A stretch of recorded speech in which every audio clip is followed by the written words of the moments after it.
Fala galera do YouTube, Gabriel Roban aqui na área novamente. Fiquei um pouco distante aí de gravar uns vídeos esses últimos dias, estava enfim resolvendo outras coisas, preocupado com o trabalho, com vida pessoal, mas agora estou de volta gravando mais uns vídeos aqui. E hoje eu vim falar a respeito de uma das perguntas que eu mais recebo, que eu mais vejo outros fotógrafos e pessoas que estão começando, ou até que já têm uma certa experiência, passarem ou perguntarem ou terem essa dúvida, que é qual próxima lente comprar, ou qual lente que ele deveria comprar primeiro, dentro de toda essa gama de opções que a gente tem aí no mercado, dentro das marcas e tudo mais. E então, a lente que eu sempre costumo recomendar, primeiramente, para todo mundo que não tem uma lente dessa, é uma 50mm, famosa cinquentinha. Essa não é a cinquentinha literalmente, porque isso é uma outra 50mm que eu tenho, mas eu já tive a 50mm aquela de plástico da Canon, a Nikon também, enfim, aquela 50mm 1.8 mais simples e mais barata que todo mundo costuma pegar aí quando tá comprando uma lente fixa, porque enfim, uma lente mais acessível e mais, né, uma das primeiras lentes que aparece pra gente na hora de comprar. Mas enfim, uma 50mm também, eu vou usar essa aqui como exemplo para esse vídeo. Cara, principal razão para mim, para quem geralmente comprou uma câmera que vem com uma lente de um kit, uma lente zoom, que é uma lente que é um pouco mais versátil no ponto de vista de assunto, né? Por exemplo, provavelmente a maioria das pessoas que compram uma primeira câmera e tem uma lente ou duas, geralmente tem uma 1855 ou uma 24-105, né? Das câmeras full frame. E eu sempre gosto de recomendar uma lente fixa, e o primeiro motivo que para mim é bem importante é a claridade da lente, né?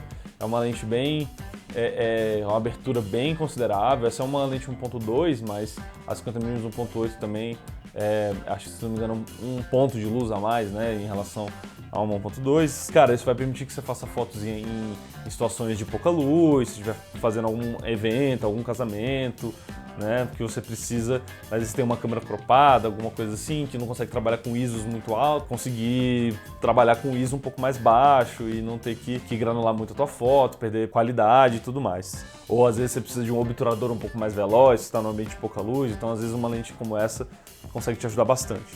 Além disso, ela é uma lente que consegue trazer de forma muito clara o desfoque, o bokeh, né, que muita gente que está começando a fotografar, está ainda tentando buscar esse tipo de estética, né, porque realmente é uma estética muito fotograficamente muito interessante, traz um ar um pouco mais profissional para a imagem, né, que é uma coisa que celulares ou câmeras com lentes mais simples não conseguem entregar da mesma forma que uma 50mm como essa consegue. Fazer retratos com um fundo bastante desfocado, então você consegue fazer um isolamento do seu assunto de forma muito mais eficaz e com uma qualidade ótica muito melhor, né? Eu vou colocar umas fotos aí para vocês entenderem do que eu estou falando.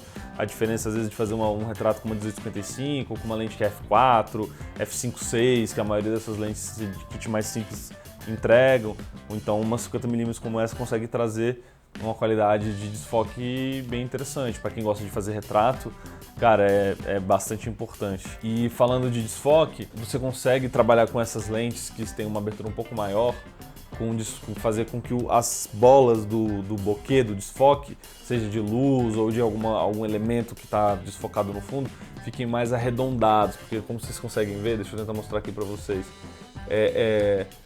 as lâminas de uma lente fixa, o fabricante consegue trabalhar com mais lâminas, então você consegue fazer com que esse centro, né, do diafragma fique mais arredondado, então você consegue um resultado oticamente mais interessante, do que você consegue os círculos do desfoque mais arredondados e menos pentagonais, né, menos sextavados, que geralmente o que faz com que esse fundo desfocado fique mais arredondado é justamente a característica dessas lâminas, né, com redondos. Quanto mais lâminas você tiver, mais redondo é esse buraco e menos sextavado ele fica, né.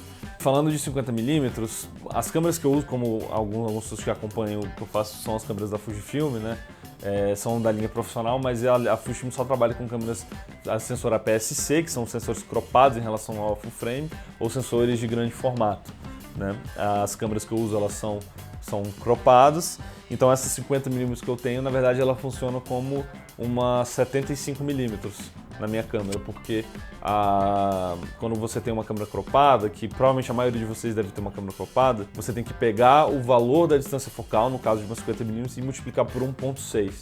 Quando você multiplica por 1.6, você tem um resultado do enquadramento com aquela lente de 75mm aproximadamente. No caso de uma 35mm, você vai ter um campo de visão parecido com uma de uma 50mm, mas oticamente falando, ela se comporta da mesma forma, porque é uma lente 50mm que você dá um zoom. Basicamente é isso que acontece. Bom, gente, é isso. Fica a dica aí pro vídeo de hoje. 50mm, cara, manda ver. Você consegue fazer excelentes fotografias de gastronomia, excelentes retratos, fotos de eventos, casamentos. Então, qualquer coisa que você precise de elementos mais isolados ou coisas do tipo, 50mm vai ser uma excelente solução para você. Obrigado, gente. Deixa o like, enfim, deixa um comentário, deixa a sua pergunta. O canal ainda é pequeno, consigo responder absolutamente todas as perguntas. Enfim, se quiser ativar o sininho, então seria uma honra mais ainda. Agradeço a atenção de vocês aí e até o próximo vídeo.